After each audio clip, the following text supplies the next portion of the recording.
Assalamualaikum warahmatullahi wabarakatuh.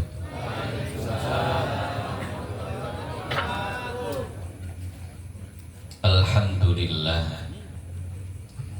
nahmaduhu wa nasta'inuhu wa nastaghfiruh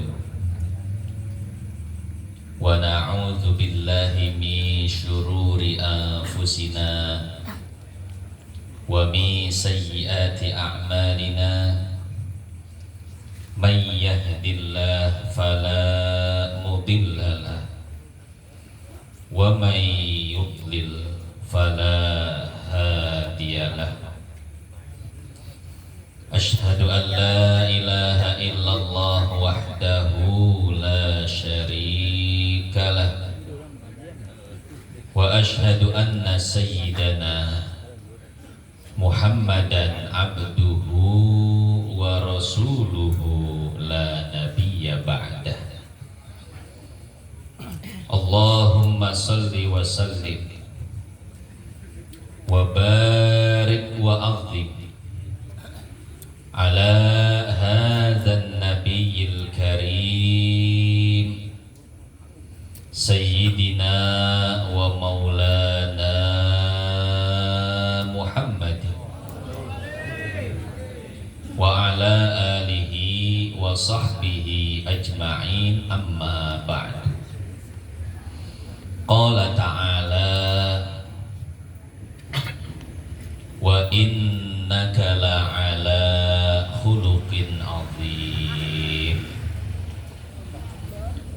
Yang saya hormati dan saya muliakan segenap hadirin wal hadirat jamaah Majlis Maulid Nabi Muhammad sallallahu alaihi wasallam, yang mudah-mudahan dengan berkumpulnya kita di malam hari yang mulia ini senantiasa Allah ampuni dosa-dosa kita, diistiqomahkan ibadah kita, serta diwafatkannya kita dalam keadaan husnul khatimah.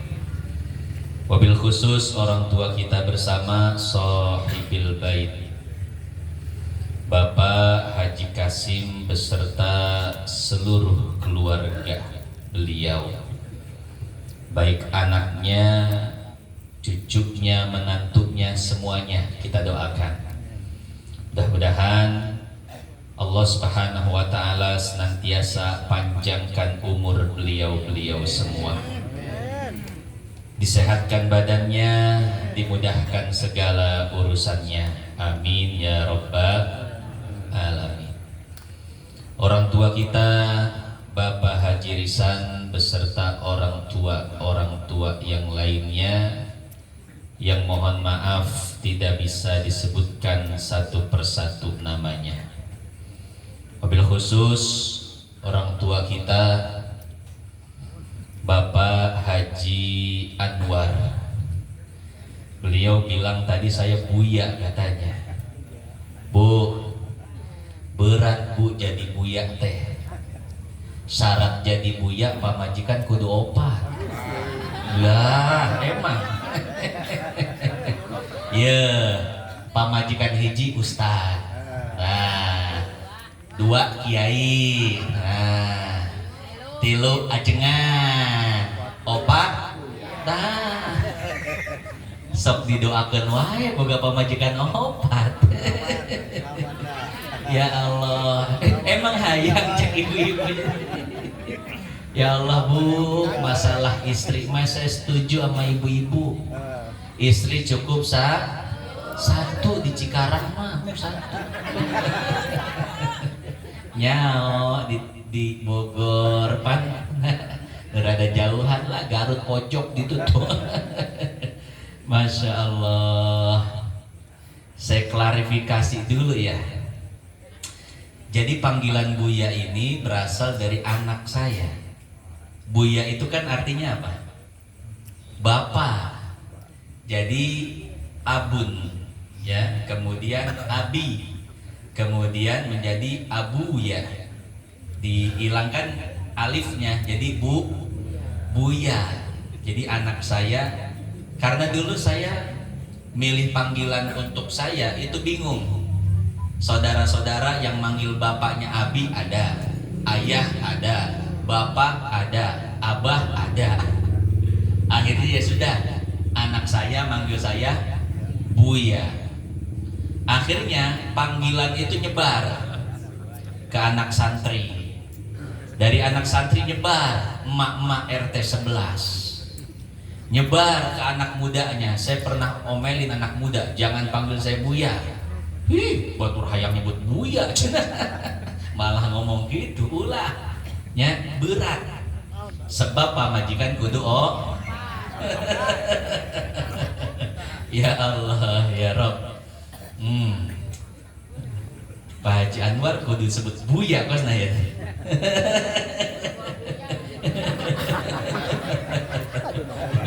Aduh, hiji ge berat ya. Hiji ge asa opatnya. Hiji asa opat. Diadu jong toa musola, toa musola. Ya Allah. Cukup nyamunya di Cikarang mahnya. Kita doakan orang tua kita Bapak Haji Anwar, mudah-mudahan Allah sehatkan badannya, dipanjangkan umurnya, dikuatkan perjuangannya. Kalau bicara istiqomah, beliau udah istiqomah, nggak usah didoain lagi.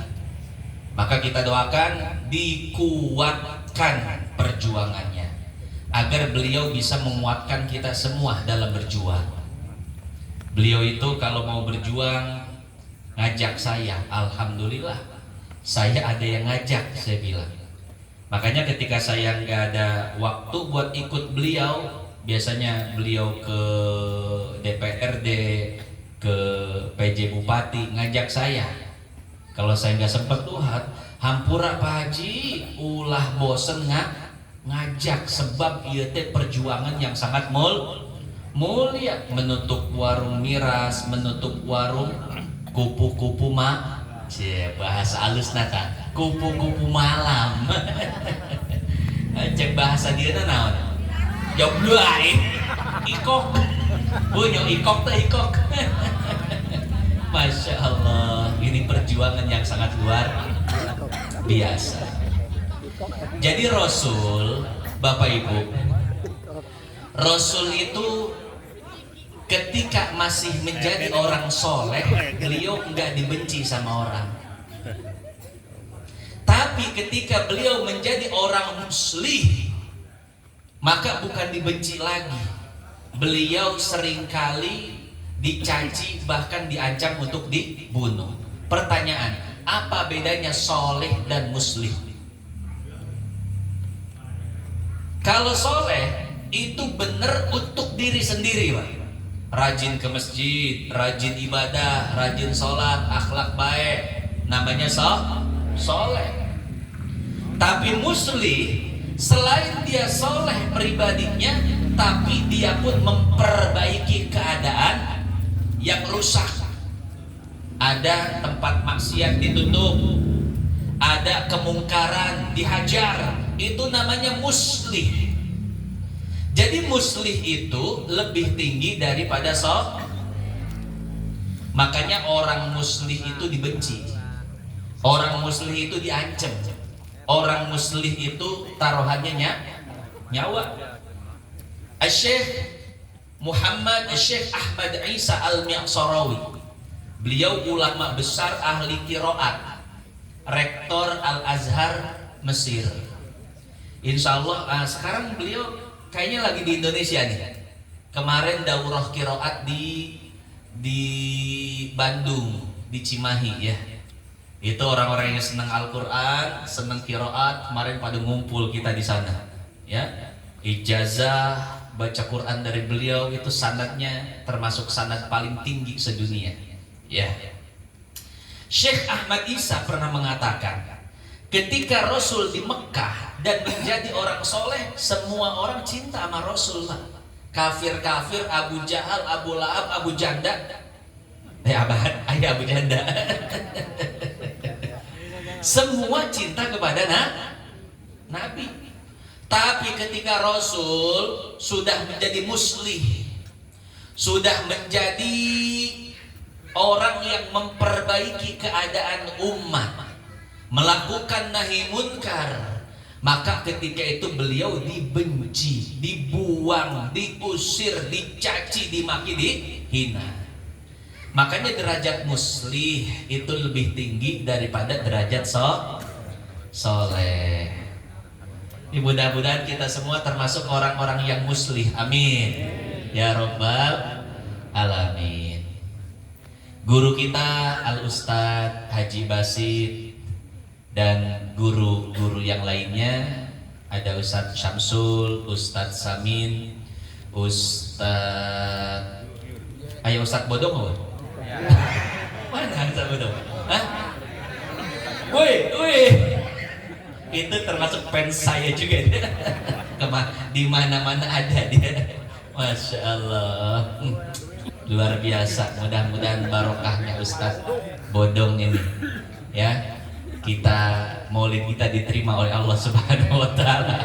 Amin ya Rabbal Alamin. Para guru, para tokoh, para sesepuh dan lain sebagainya, yang mohon maaf tidak bisa disebutkan satu persatu namanya, namun tidak mengurangi rasa hormat dan takzim saya. Saya baru pertama kali ke sini, Pak. Dan sepanjang jalan saya ngebayangin ini tempat baru. Pasti jamaahnya juga, Pak, baru. Terserah saya ntar mau ngomong apa aja nih. Ya, pas ke sini lah geuning anu hadir di Haji Omin eta, anu kamari haul eta, anu kamari tahlil eta, isukan di haji salam ieu kena bener ya. Ya Allah. Isukan malam Minggu di Al Mujahidin, malam Senena di Haji Salam. Makanya bingung gila, arek ngabahas naon ieu. Ya, pasti geus ngadengi kabeh. Materi-materina tentang fisik Nabi sudah dijelaskan, tentang akhlak Nabi sudah dijelaskan, tentang pengorbanan Nabi sudah dijelaskan semua. Makanya saya tadi bingung, rek ngomong naon, rek cerita naon. Ya Allah ya Rabb. Makanya pada kesempatan kali ini kita ngobrol-ngobrol aja dah, ya, sambil denger saya berbaceo. Tahu baceo Bapak Ibu? Bapak Ibu yang dimuliakan Allah, hari ini adalah hari Jumat malam Sabtu tanggal 13 September tahun 2024 Masehi. Tanggal hijriahnya kira-kira tanggal berapa? Tanggal 10 Rabiul Awal. Artinya apa? Artinya kita sedang berada di bulan yang sangat mulia, yaitu bulan kelahiran baginda Nabi besar Muhammad sallallahu alaihi wasallam. Maka tidak layak jika saya bercerita tentang selain Nabi. Tidak pantas jika yang terucap dari mulut saya kisah-kisah selain Nabi. Karena ini adalah waktunya kita untuk mengenal baginda Nabi besar Muhammad sallallahu alaihi wasallam. Ini adalah waktunya untuk kita semakin dekat dengan baginda Nabi besar Muhammad sallallahu alaihi wasallam. Bapak Ibu yang dimuliakan Allah, ada sebuah kisah di Lebanon Selatan. Bu, tahu nggak Lebanon di mana? Tuh, deket stadion kan itu Celtic. Lebanon, salah satu negara di Timur Tengah. Dulu termasuk negara Syam. Sekarang Syam itu terpecah menjadi 4 negara. Pertama Palestina, yang kedua Yordania, ketiga Suriah, keempat Lebanon. Di Lebanon Selatan dirayakanlah acara Maulid baginda Nabi besar Muhammad sallallahu alaihi wasallam. Dan di sana itu yang hadir bukan cuma orang Islam, tapi orang-orang Kristen banyak yang hadir di acara Maulid Nabi Muhammad sallallahu alaihi wasallam. Salah satu tradisi Maulid di sana, warga akan menembakkan senapan ke atas langit, jedor, jedor, jedor, jedor. Ini seperti di acara pernikahan. Di sana kalau nikahan, maka setelah akad selesai, qabiltu nikahaha wa tazwijaha bil mahril madkur, sah sah sah, jedor jedor. Kalau di kita pakai apa?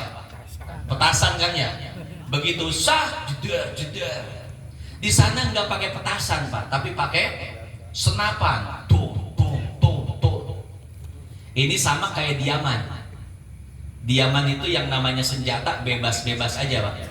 Saya pernah naik bis 3/4. Di pinggir saya ini orang-orang Arab berbedil semua.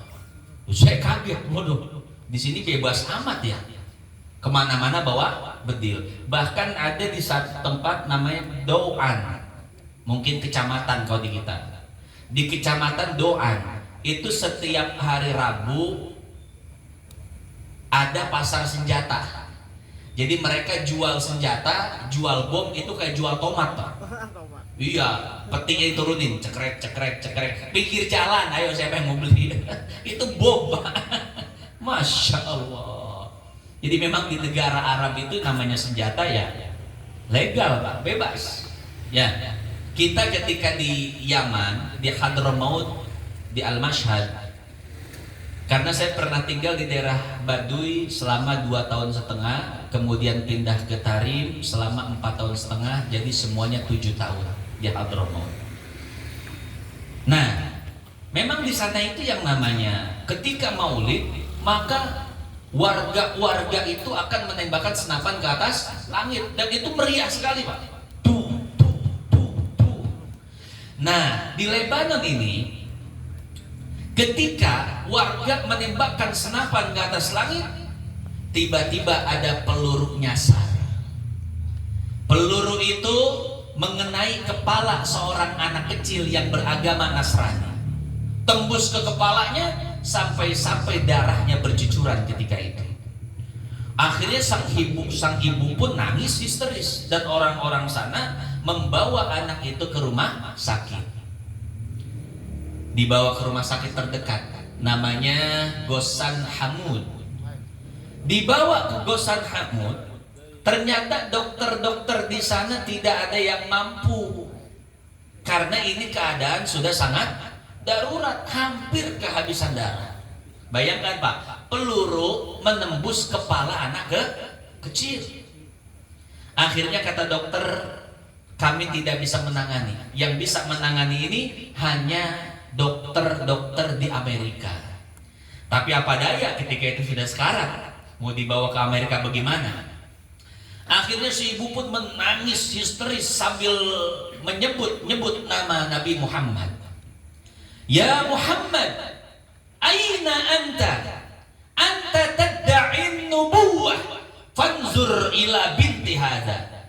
Hei Muhammad, di mana engkau? Bukankah engkau orang yang mengaku sebagai nabi? Tapi perbuatan umatmu lihat, karena perbuatan mereka merayakan maulidmu, sampai-sampai anakku terbujur kaku sambil nangis, berteriak-teriak histeris. Akhirnya dokter pun keluar dari ruangan dan mengatakan, Bu, silahkan lihat anak ibu untuk terakhir kalinya. Ini mendengar ucapan dokter terakhir kalinya berarti apa? Anaknya sudah meninggal, betul nggak Bu? Silahkan lihat anakmu untuk terakhir. Sang ibu pun langsung lemas tak berdaya, nggak kuat jalan ketika itu pulang. Sambil dituntun oleh beberapa keluarga dan dokter mengiringi di belakang, akhirnya menuju ruangan tersebut. Dan ketika masuk ruangan tersebut, Masya Allah, disinilah terjadi keajaiban dan mukjizat baginda Nabi besar Muhammad Sallallahu Alaihi Wasallam. Ketika pintu dibuka, tiba-tiba si ibu dan dokter-dokter yang datang melihat si anak sedang duduk dalam keadaan sehat, tidak sedikit pun ada luka dan bercak-bercak darah di tubuhnya. Akhirnya sang ibu pun merasa aneh. Nah, engkaukah ini? Iya. Kenapa engkau bisa sembuh seperti ini? Kaget ibunya, dokternya pun kaget. Si anak mengatakan, "Bu, tolong tutup pintunya, jangan sampai dia keluar dari ruangan ini." Ibunya gak paham siapa yang dimaksud dia itu. "Ibu, dia akan keluar dari ruangan ini, tolong tutup pintunya." Ibunya, dokternya gak ada yang paham, Pak. Akhirnya ibunya pun memeluk. Kemudian anaknya mengatakan, "Bu, ketika tadi saya sekarat dan merasakan sakit yang sangat luar biasa, tiba-tiba nabinya orang Islam yang bernama Muhammad datang kepadaku. Ia mengusap kepalaku sambil tersenyum. Akhirnya seluruh sakit yang ada di tubuhku pun hilang. Seluruh luka yang ada di jasadku pun terobati. Bu, aku sungguh rindu dengan orang itu." Akhirnya hadirin jamaah yang dimuliakan Allah, itu si ibu mendengar penuturan anaknya, seketika itu langsung bersyahadat, "Asyhadu an la ilaha illallah wa asyhadu anna Muhammadar Rasulullah sallallahu alaihi wasallam." Setelah ibunya syahadat, maka dokter-dokter yang lain pun ikut bersyahadat. Semuanya masuk Islam. Kemudian anak ini pun pulang ke kampung halamannya. Menyebarlah cerita itu. Maka satu kampung semuanya bersyahadat masuk Islam. Alhamdulillah. Sallu ala Nabi Muhammad. Masya Allah, ibu sekalian yang dimuliakan Allah. Ternyata Nabi Muhammad Sallallahu Alaihi Wasallam bukan hanya perhatian kepada kita, tapi juga perhatian kepada umatnya sekalipun belum beriman. Betul. Coba bayangkan tadi si ibu yang beragama Nasrani, akidahnya beda dengan kita, tapi ketika menyebut nama Muhammad, maka Nabi Muhammad pun memperhatikan dia dan anaknya. Maka dengan mukjizat yang beliau miliki, anaknya yang sakit parah, yang tidak mungkin tertolong, akhirnya alhamdulillah. Tubuh Nabi sama orang kafir aja perhatiannya luar biasa, apalagi kepada orang-orang beriman. Kira-kira cerita ini pernah saya ceritain nggak? Belum ya? Alhamdulillah tuh. Moal aya ngomong ge ustaz eta deui sih. Engke menyampaikan ke kamar-kamar ngomong gitu. Insyaallah ke di maulid berikutnya ceritanya beda deh. Ibu sekalian yang dimuliakan Allah, Masya Allah. Ternyata baginda Nabi besar Muhammad Sallallahu Alaihi Wasallam, jangankan kepada orang beriman, kepada yang tidak beriman pun sangat perhatian, ya. Nah, maka sebagaimana Nabi senantiasa memperhatikan kita, maka kita pun harus senantiasa memperhatikan baginda Nabi besar Muhammad Sallallahu Alaihi Wasallam. Bagaimana cara memperhatikan baginda Nabi? Cara memperhatikan baginda Nabi besar Muhammad itu dengan cara melaksanakan ajaran-ajarannya dan dengan cara mengikuti sunnahnya. Kalau kita cerita akhlak Nabi, Masya Allah, luar biasa mulianya. Maka nggak usah diomongin. Yang harus kita omongin sekarang itu akhlak kita, ya. Karena akhlak kita ini masih jadi pertanyaan. Betul. Apakah akhlak kita termasuk akhlak yang baik atau tidak? Ada sebuah kisah Bapak Ibu tentang Imam Hasan Basri. Imam Hasan Basri ini adalah ulama besar di zaman tabi'in. Jamaahnya banyak. Ketika beliau berbicara, maka semua orang akan terkesima dengan ucapannya. Dan ketika beliau memberi nasihat, maka semua orang akan menundukkan kepalanya sambil mencucurkan air mata. Kenapa? Saking sakti ucapannya. Oh, ini pejabat-pejabat banyak yang datang pada dia. Orang-orang kaya banyak yang cinta kepadanya. Tapi Imam Hasan Basri ini, walaupun dicintai pejabat, walaupun dicintai orang-orang kaya, walaupun jamaahnya banyak, beliau tinggalnya masih di rumah susun dan masih ngontrak. Ya Allah, kita makan kalau udah punya jamaah banyak, wah, hidup udah mewah-mewah aja ya. Beliau ini luar biasa, ulama besar, banyak jamaahnya, banyak pecintanya, dari kalangan pejabat, dari kalangan orang-orang kaya, dari kalangan para sultan, tapi lebih memilih hidup sederhana. Tinggalnya hanya di apartemen kecil-kecilan, bahasa kitanya rumah susun. Di atas rumah susun beliau, di tingkat berikutnya itu ada rumah si orang Nasrani. Si orang Nasrani ini memiliki rumah yang toiletnya bocor. Bocornya kemana? Bocornya tentu akan mengeclak. Nah, mengeclak. Terbatas banget. Menetes. Ya. Ada mulai kesurupan sebret nih. Akan menetes. Tentu akan menetes ke rumah yang persis di bawahnya, yaitu ke rumah Hasan al-Basri. Al-Imam Hasan Basri melihat ada tetesan dari atas, dari rumah tetangganya itu. Beliau menyediakan air, menyediakan ember untuk menampung air tersebut. Ketika penuh, dibuang. Penuh, dibuang lagi. Penuh, dibuang lagi.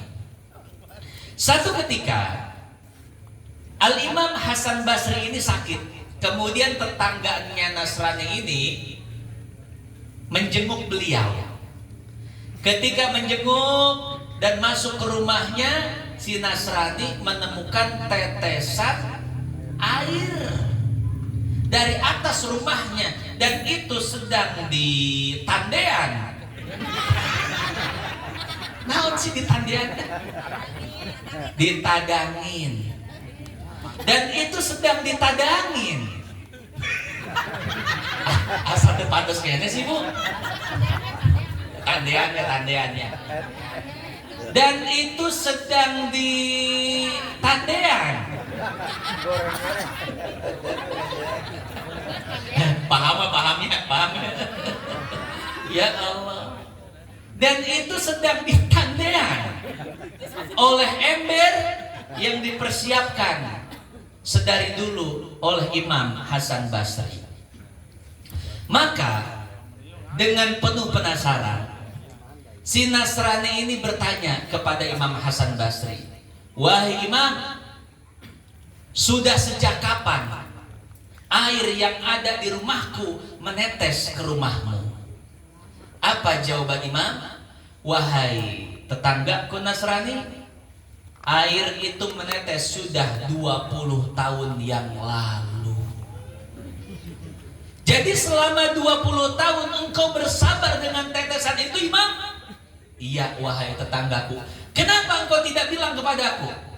"Wahai tetanggaku, ajaran Nabi kami adalah memuliakan tetangga. Dan jika aku berbicara kepadamu, aku takut itu akan mengganggumu. Engkau harus memperbaiki, bongkar sana, bongkar sini, ganti ini, ganti itu. Pasti itu engkau akan lakukan. Dan aku takut itu memberatkan dirimu.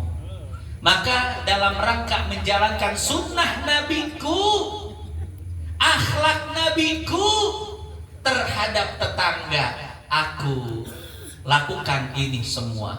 Tetangganya pun langsung cerik, Bu, langsung meneteskan air mata, dan seketika itu bersyahadat di depan Imam Hasan Bas. Masya Allah. Coba Bapak Ibu yang dimuliakan Allah, bagaimana akhlak Al-Imam Hasan Basri, ya, yang bersabar terhadap tetesan dari yang merembas dari kamar mandi tetangganya. Bukan cuma sehari 2 hari, bukan cuma sebulan 2 bulan, tapi itu sudah dirasakan selama 20 tahun. Amun orang kumaha tak ceritana amun orang. Wah, diontrok pisan. Ari sia teu hideng eta. Kamar mandi bocor diantepkeun wae. Lah pasea urang mah, Bu. Ya Allah, ya Rabb. Betul ya? Jauh banget kayaknya kita dari akhlak para ulama yang mereka itu benar-benar mengikuti akhlak baginda Nabi besar Muhammad sallallahu alaihi wasallam. Di dalam kitab Al-Fawaid Al-Mukhtarah yang dikarang oleh Al-Habib Ali bin Hasan Baharun, ada sebuah kisah tentang orang soleh. Orang soleh ini di rumahnya banyak tikus. Saha di dia ada di mana lo baberit? Geus teu zamannya. Wah, di Tegal gede mah geus teu zaman. Lo pakai teh. Ya Allah, ya Rabb. Ada orang soleh, Bapak Ibu yang dimuliakan Allah, di rumahnya itu banyak tikus. Jadi tikus itu bebas aja keluar masuk ke rumahnya, entah dicarang. Kumaha nyaram. Akhirnya ada temannya, sahabat si orang soleh ini mengatakan, wahai orang soleh, aku dengar di rumahmu banyak tikus, maka aku sarankan agar engkau memelihara kucing 1 ekor saja, agar tikus-tikus yang ada di rumahmu kabur keluar. Eta mah zaman baheula, Bu. Zaman baheula eueur beurit sieuneun gede kucing. Ayeuna mah geus teu sieuneun nya. Ya Allah. Beurit ayeuna mah aya ucing ge. Lah liwat cuek banget, cuek. Timbang nyeulekeun kieu doang. Ya Allah. Eueuh harga dirina ucing ayeuna mah. Nya. Baheula ucing lu kosina serem banget nya. Beurit nyelu ucing kabur. Ayeuna mah beurit nyelu ucing lu disungsurikeun ucing. Ieu mah ceritana cuman baheula ya. Eukeur beurit sarieun kene ka kucing. Wahai orang soleh, pelihara kucing di rumahmu 1 saja, maka beurit akan sieun dan kabur dari rumahmu. Akhirnya seorang soleh ini diam aja, cicing bae bahasa orang. Siap kunaon ditanya cicing bae. Kata orang soleh ini apa? Wahai sahabatku, bukan itu masalahnya. Masalahnya adalah ketika aku memelihara kucing dan tikus-tikus itu keluar dari rumahku, maka tikus itu akan masuk ke rumah siapa? Tikus itu akan pindah ke rumah siapa? Tentu tikus-tikus itu akan keluar dan berpindah ke rumah tetanggaku. Wahai orang soleh, lebih baik aku saja yang mengalami itu daripada tetanggaku yang harus mengalaminya. Masya Allah. Hadirin hadirat jamaah yang dimuliakan Allah, ini adalah akhlak yang diwariskan oleh baginda Nabi besar Muhammad sallallahu alaihi wasallam. Nabi sallallahu alaihi wasallam senantiasa mewanti-wanti kepada para sahabatnya agar memuliakan tetangganya. Barang siapa yang beriman kepada Allah dan Rasulnya, kata Nabi, hendaklah dia memuliakan tetangganya. Itulah akhlak yang diwariskan oleh Nabi kepada para sahabatnya. Sahabat diwariskan kepada para tabi'in, tabi'in diwariskan kepada tabi'ut tabi'in, dan diwariskan kepada orang-orang soleh yang berada di generasi setelahnya, termasuk kepada orang soleh yang tadi. Amun urang mah kan boro-boro kapikirannya banyak. Coba tah beurit aya di imah urang, ku urang usir. Urang mikiran teu eta beurit arek ka imah mana deui. Henteu kan? Tuh bodo amat, yang penting imah aing bersih. Imah aing aman. Kita enggak mikir kalau rumah kita ditutup pintunya dek dek dek. Itu tikus mau mampir ke rumah siapa lagi? Tentu mampir ke rumah tetangga. Kata seorang soleh ini, daripada tetanggaku yang rumahnya dikerumuni tikus, lebih baik rumahku yang menjadi sarang tikus. Masya Allah. Kira-kira kita bisa nggak menjalankan akhlak seperti ini Bapak Ibu? Lah, boro-boro orang mah micen bangke beurit ge dihareupeun imah batur. Ya Allah, ya Rabb. Sering Bu, ibu-ibu micen bangke beurit. Wah, kadang saya mah ngeliat di jalan bangke tikus dibuang ke jalan lah Pak. Kita yang naik mobil aja geli kalau sampai nginjek, apalagi yang naik mobil. Lah, tikus zaman sekarang gede-gede Pak, gede kucing. Betul. Wah, itu yang naik motor nginjek tikus bisa-bisa ke pleset, itu bisa kecelakaan. Hati-hati. Jangan sampai buang bangkai tikus ke jalan. Ya Allah.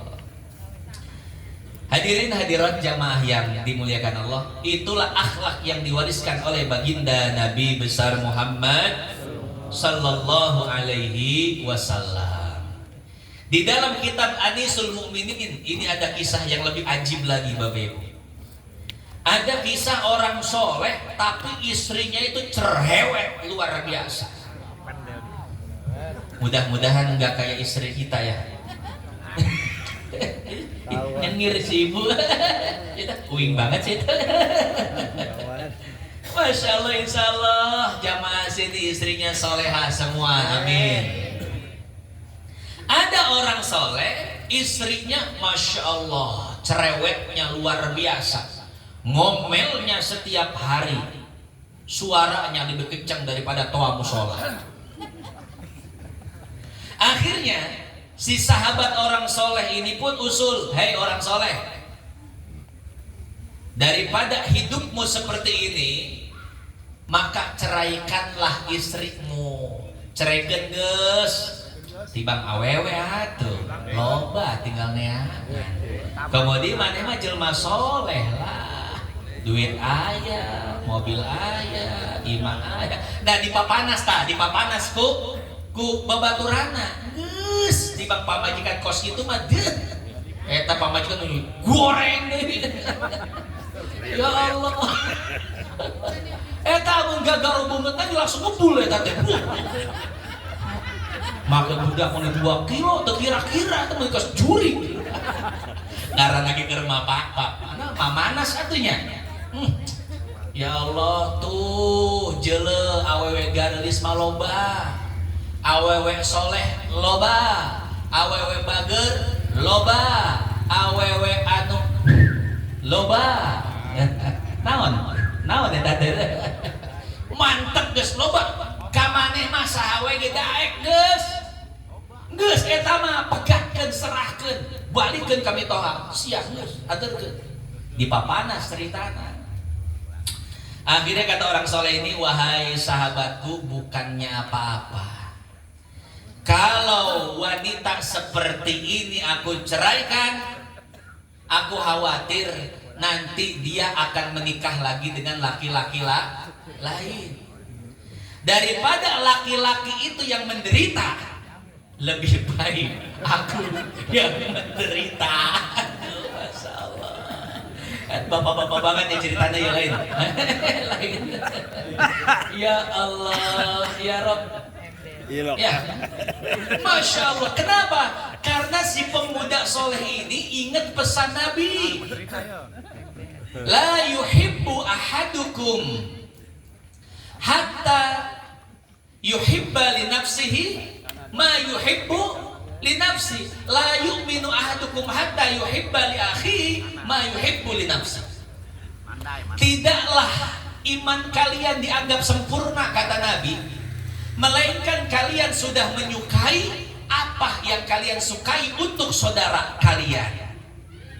Kalau kalian sudah memikirkan saudara kalian, sudah peduli kepada saudara kalian, sudah menyukai sesuatu kepada saudara kalian seperti engkau menyukai sesuatu untukmu sendiri, maka berarti imanmu sudah Ini si orang soleh melakukan itu semua dalam rangka menjalankan hadis ini. Kata si orang soleh, sebagaimana aku tidak mau memiliki istri seperti ini, aku pun tahu orang lain tidak mau punya istri seperti ini, tapi biarkan aku yang merasakan. Menderita banget hidupnya. Ya Allah, ya Rabb. Itulah tanda kesempurnaan iman seseorang, menyukai sesuatu untuk orang lain, saudaranya, seperti dia menyukai sesuatu untuk diri sendiri. Bu, ibu mengerek balanja ya. Biasanya isuk-isuk balanja sayurannya punya. Rek meli naon ceritana. Ek meli bonteng. Nya. Di dompet aya duit 5.000-an dua, nu hiji alus kene, nu hiji goreng luar biasa, geus lecek. Kira-kira nu dipake meuli bonteng nu mana? Pasti nu goreng kan nya.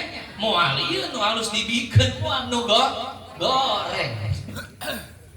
Bapak Ibu yang dimuliakan Allah, orang yang imannya sempurna itu akan berpikir, bagaimana kalau aku yang menjadi penjualnya? Kira-kira yang lebih aku sukai mana? Dibeli dengan uang jelek atau dibeli dengan uang yang bagus? Kira-kira Bu, amun ibu jadi penjualna, ibu resep nu mana? Dibere duit goceng halus atau goceng goreng? Pasti halus nyabunya.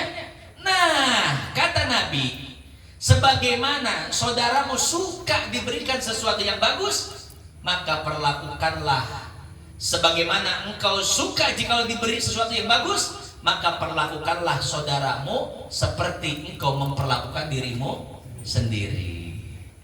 Maka orang yang imannya sempurna ketika akan beli gocengan dua, nu hiji alus, nu hiji goreng, maka yang akan diambil adalah yang bagus dan dibelikan kepada pedagang tersebut. Oh, itulah yang dimaksud sabda Nabi Shallallahu Alaihi Wasallam, la yu'minu ahadukum hatta yuhibba li akhihi ma yuhibbu li nafsihi. Tidak dianggap sempurna iman kalian sehingga kalian menyukai sesuatu untuk saudara kalian sebagaimana kalian menyukai sesuatu itu untuk diri sendiri. Makanya gak heran kalau si orang soleh tadi tidak mau menceraikan istrinya, walaupun Masya Allah sumutna ongkos naon tadi Bu, kos toa musola unggal poe katorekan. Masya Allah. Tapi dia tidak mau menceraikannya. Kenapa? Karena kalau aku menceraikannya, aku khawatir dia menikah dengan lelaki lain, dan lelaki itu, orang beriman itu, hamba Allah itu akan merasakan sesuatu yang aku rasakan, dan itu cukup aku saja. Sallu ala Nabi Muhammad. Berat geningnya ngajalankeun akhlak Nabi teh Bu. Berat Bu, berat. Tapi insya Allah kita lakuin dikit-dikit ya Bu ya.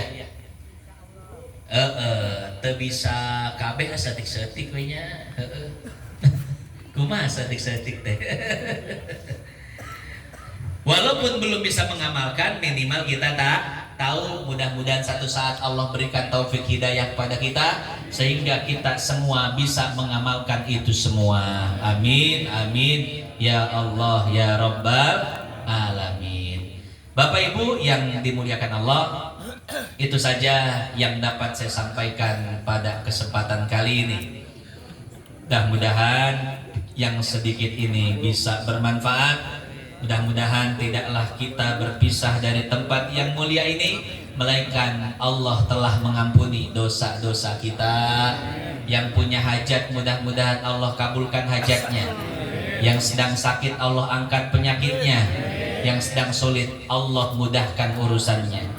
Yang belum nikah, mudah-mudahan cepat ketemu jodohnya. Yang soleh, yang solehah. Yang sudah nikah belum punya anak, mudah-mudahan Allah anugerahkan anak keturunan. Yang sudah punya anak, mudah-mudahan Allah jadikan anak-anaknya menjadi anak-anak yang soleh dan solehah. Amin, amin ya Allah ya Rabbal Alamin. Ala hadhihi niyyah wa ala kulli niyatin solihah. Wa ila hadratin nabiyil mustafa sallallahu alaihi wasallam. Al-Fatihah. A'udzu billahi minasyaitonir rajim. Bismillahirrahmanirrahim. Alhamdulillahirabbil alamin arrahmanir rahim maliki yaumiddin. Iyyaka na'budu wa iyyaka nasta'in. Ihdinas siratal mustaqim. Siratal ladzina an'amta 'alaihim ghairil maghdubi 'alaihim waladdallin. Amin. Dari saya cukup sekian, nanti akan ditutup doa oleh guru kita. Hadanallah wa iyyakum ajmain. Subhanakallah. Oh, langsung tutup doa.